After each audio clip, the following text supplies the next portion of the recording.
Good morning. Today we're going to start the book of Amos, and the book of Amos was written by Amos in about 760, 750 BC, somewhere in that time period. And Amos was a herdsman farmer from Judah, so the southern kingdom. The kingdoms had split. They had been split about 170 years at this point. But he's from Judah, the southern kingdom, and he wasn't like a wealthy farmer. He was, most scholars think he was middle class, lower middle class, maybe even poor. But he was definitely not a wealthy farmer. And so this is written about 30 to 40 years before Assyria came and took the northern kingdom captive. And so far in our series, we've talked about Obadiah, who prophesied against Edom, and Jonah and Nahum, who prophesied against Edom. Well, Amos also prophesied against neighboring nations, as well as Judah, his country, but the main part is against northern Israel. But we'll talk about the whole book, even though he starts out really blasting the entire area. At this point, northern Israel was at one of its high points. I mean, they're very wealthy, very powerful, very sophisticated. They had lots of wealth, and they were worshiping Baals. And so Jerusalem is in the southern kingdom, and even though they're Jews and they're supposed to go to Jerusalem, they had set up places of worship in other cities, and we'll talk about that some more. But right now you can pause me and read Amos 1 and 2.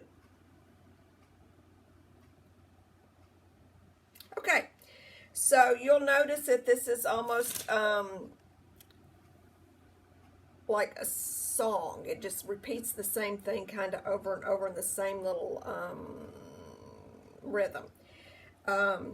The first couple of verses just talk about Amos himself, and so Tekoa is a city, and it's about 12 miles southeast of Jerusalem, and it's up on a 3,000-foot plateau, and some scholars say you can see all of the Dead Sea. I looked for images of these views and couldn't find any. That doesn't mean that you can't, but I couldn't find any. Again, you have to take all this stuff. I read a lot of different people, and it's on the internet, you know. So when he names these kings, Uzziah and Jeroboam, he's kind of dating the work. And then he talks about this earthquake, and Josephus, who is, a great secular historian of that time, mentions this earthquake as happening during the same king Uzziah's reign in Judah. So it was in the southern kingdom, and it's also mentioned in Zechariah 14 and 5 if you're interested in that. And in verse 2 it talks about God roaring from Zion and Jerusalem. So Bethel and Samaria are the northern kingdom's places of worship. So apparently Zion, which is a nickname for Jerusalem, and Jerusalem were not close enough, not convenient enough for the Jews to go worship. So they set these, this happened even before the kingdom split, they set these two other places of worship up. And then once the kingdom split, that really became the places. So these places were not Jerusalem. So in verse 2 he's saying the Lord roars from Zion and thunders from Jerusalem. That's where the Lord is. He isn't in these other cities. He's in Jerusalem.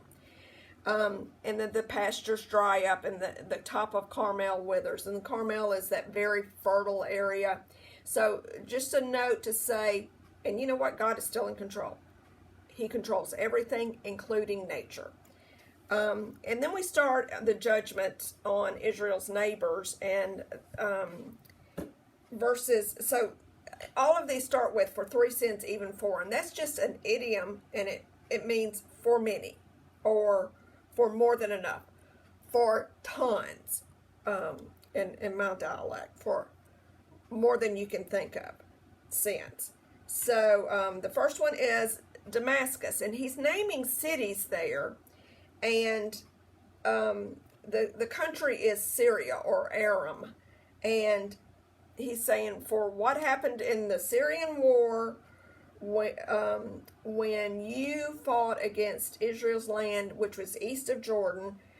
Tradition had it that they took the prisoners and they crushed them to pieces with these iron threshing machines. Again, that's just tradition. So he's saying for those crimes and more, I'm going to set fire to the house of Hazael. And Hazael was the founder of this Ben-Hadad dynasty. And I'm going to destroy the gates of Damascus. Again, Damascus, main city in Syria. And in the first couple of prophecies, he talks about, I'm going to consume the fortresses, I'm going to destroy the king, I'm going to destroy the one who holds the scepter, which is generally thought to be the elders, and I'm going to destroy the people. The people will be exiled. So he says that about Damascus. The next one in verse 6, he says, for Gaza.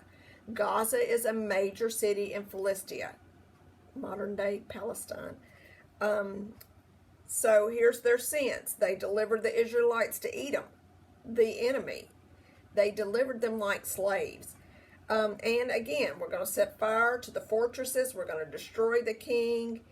And he ends up talking about how he's going to destroy these cities, Ashkelon, Ashdod, Ekron. These are 4 of the 5 major cities in Philistia at that time. So it's not limited to those 4, but it is 4 of the 5 major cities. And 9 and 10 for the 3 sins of Tyre, because she sold the Israelites. She made slaves of the Israelites for Edom. Going to burn her down. In verse 11, for the 3 sins of Edom. So Edom, and we learned about in Obadiah, is the country that comes from the people of Esau. So I love this in the NIV version. It says, because his anger raged continually and its fury flamed unchecked. And remember that story of Esau? He was just a hot-blooded, red-headed, sorry redheads, angry guy. So they still are, apparently. And he sets fire, God sets fire to Teman, which we learned about in Obadiah, major city, and Basra, another one. In verses 13 through 15, for Ammon, because he, and this was so hard, ripped open pregnant women. So, yeah, we talked about killing babies so that they don't grow up to be rebellious men or hostile men or enemy men. So one of the scholars said that killing a pregnant woman was 2 for 1. So he sets fire to Rabbah, one of the major cities, and they're gone. They're gone. It continues in verse 2, chapter 2, for the 3 sins of Moab, and because they burned the bones of Edom's king. This was pretty interesting. So what's wrong with burning bones? Well, apparently they hated him so much they weren't content to just kill him. They wanted to kill his bones too. And tradition says they actually dug up the bones to burn them. So God will destroy them with fire. In verses 4 and 5, we're getting closer to home, because this is Amos's home, Judah. For the 3 sins of Judah.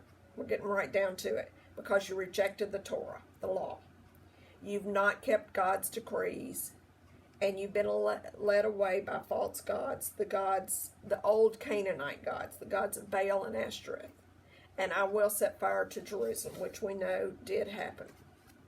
And then we start on the crux of the whole book of Amos really on the judgment on Israel, or the northern kingdom, for the 3 sins of Israel. They enslaved debtors. They could be influenced by paltry bribes. They ignored the rights of the poor. They had sexual idol worship, and took holiness away from God. They slept at the idol's altar, and borrowed in poor men's clothes. I think what it says is on garments taken in pledge. And if you look in Ezekiel 22, 26, and 25 and 26, it talks about if you take a poor man's clothes for a debt, you can't keep them past nighttime, because he needs them to sleep in. So these guys are sleeping, they're keeping the clothes, and they're sleeping in them, so they're keeping them past time, and they're at an idol's altar. And then the drinking of the wine, the wine here was meant for, it was taken in pledge, it was meant for other purposes, and they're drinking it at the altar. And then starting in verse 9, it's so here's what God did for you. He destroyed the Amorites. He has destroyed their crops. He destroyed the roots of their crops, so ruined. And this was about 1200 BC, and well, they were destroyed many times, but after 1200 BC, you didn't hear about the Amorites anymore. And he brought you up out of Israel from Egypt, protecting you and leading you for 40 years, and he gave you the land of the Amorites. He gave you prophets, he gave you Nazarites, spiritual leaders. But here's what you did. You made the Nazarites go against their vow and drink. You made them, you forced them. And you treated your prophets inhumanely. Some of them you killed, some of them you just tortured to death. So in verses 13 through 16, here's what's going to happen. And the first one is this farmer's analogy. And this is the thing about Amos. He's known for his earthy speech. The farmer analogy. You know what? I'm going to run it. This is what God says. I'm going to run over you with a full truck. And you can't run fast enough. You can't be strong enough. You can't be battle ready enough. Your archers can't get their feet set. Your horsemen can't help. So when it says even the bravest warriors will flee naked on that day, it means that they're just stripped of all their resources. They have nothing. And this is for the northern kingdom of Israel. And we'll pick up there tomorrow and talk about, again, most of the rest of the book is about the northern kingdom. So, see you then.